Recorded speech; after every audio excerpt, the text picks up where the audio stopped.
4, 7, 10, 11, 21, 59, 73.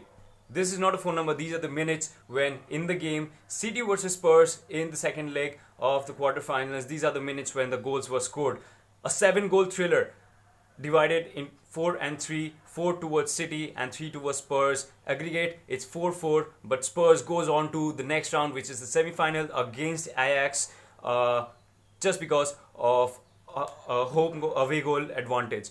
It was a brilliant match and the most thrilling match I've seen in the last 3 seasons of UCL. Last three, I'll say, because it is definitely better than the Barca versus PSG match where Barca won 6-5 in aggregate. So, what was this match? This match actually defines what UCL stands for. This match defines how the games of UCL should go about and how exciting and how much worth these UCL nights are. So getting into the match, the opening minutes of the match was the highlight of this whole 90 minutes, which is 4 goals in 11 minutes. 4 goals in 11 minutes, and we were at the edge of our seats for the rest of the match. And there were situations when we saw City edging it through Spurs, and then also Spurs showing their character and getting back again and again.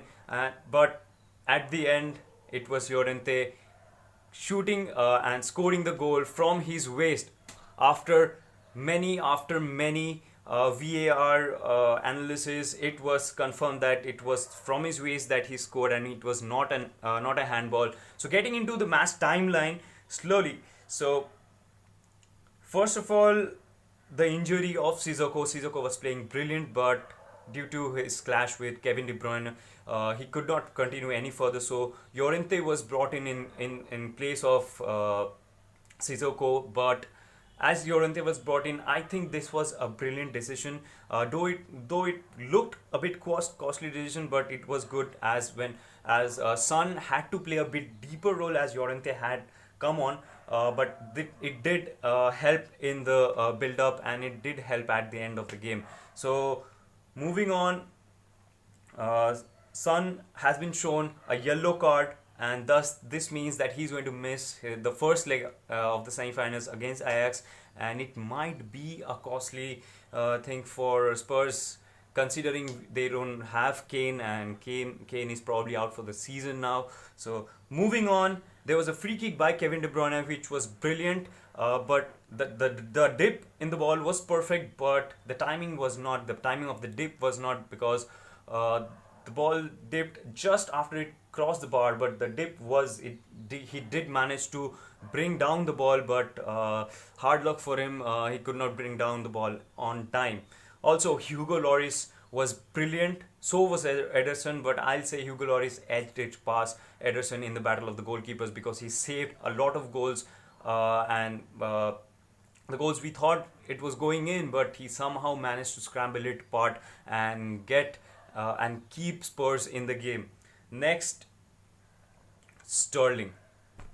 What should we talk about that guy? That guy is shining under Pep Guardiola. Pep Guardiola has molded him into a great piece of attacking beast, I'll say, because his right foot and he's very quick footed, and his cutting shots are brilliant. I feel like he's a right footed Robin, as a Bayern Munich or a follower of Robin. I'll say he definitely looks like someone who is he's the right footed Robin, I'll say. So yesterday we saw a goal from Coutinho, which was kind of the same goal, but Sterling, he's performing intense. His performance is intense, and definitely he's going to be one of the best wingers of all times if he continues at this level, because he's still young and he's got a lot of time, and he's got a brilliant manager above him. So moving on,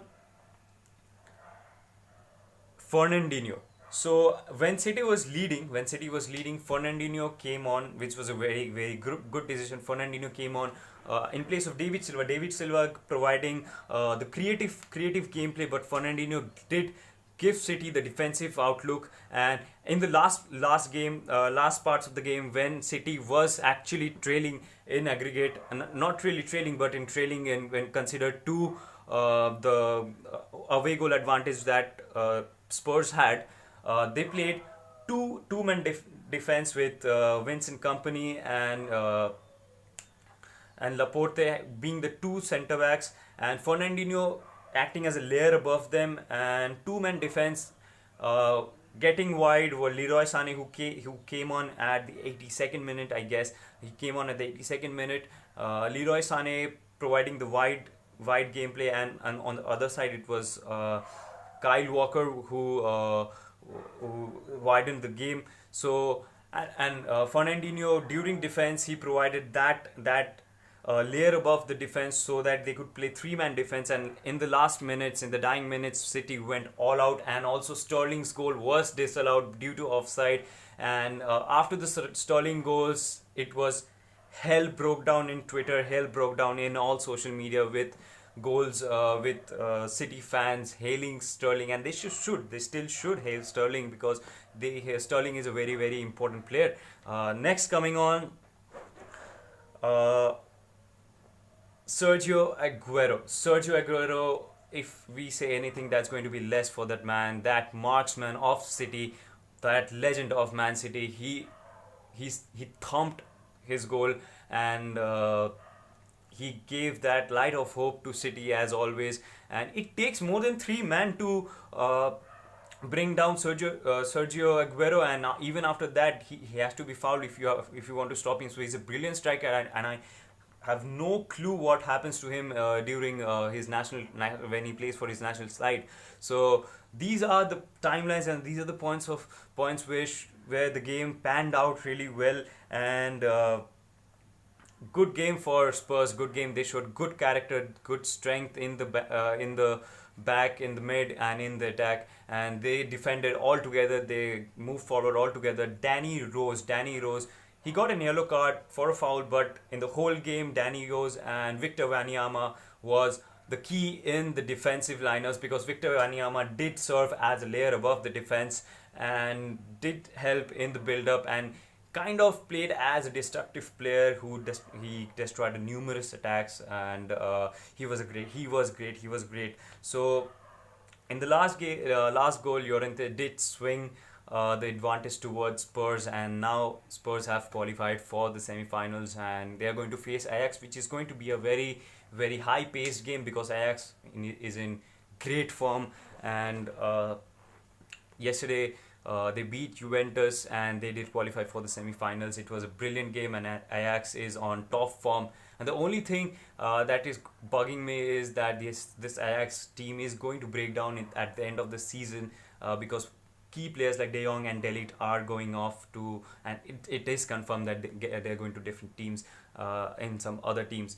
But Ajax, I'll not be surprised if Ajax goes on to the final, and that's the best thing that can happen to Ajax right now, and it won't be a surprising thing for Ajax to qualify for the finals.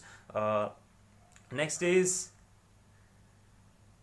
Ben Davies in place of Lucas Moura at 82nd minute, which was a key factor when Spurs were leading at the end in aggregate, because Ben Davies is a defensive player and he did provide that necessary tinge of defensive and destructiveness when it comes to City's attack. City's all-out attack, players attacking, 8 players attacking at one time and having a go all together, and they did manage to get at the back of the net, but luckily due to offside, Spurs went through to the semi-finals. So this is how the UCL night should be, and this is how the game panned out. So looking forward to great games ahead, and also there Liverpool wins again, and it's going to be a tough match against Barcelona, where Liverpool faces Barcelona in the semi-finals, and it's a tough game to predict as all the 4 teams are in top form right now, and I feel Spurs' new stadium is the lucky charm and did work like a charm altogether. So now ending this podcast and hope you guys do follow our podcast and go to www.quadcover.com to read out on fresh articles, and keep following Sports Talks, and have a great day, and do enjoy the other UCL nights as well, as we'll be there with our podcast again.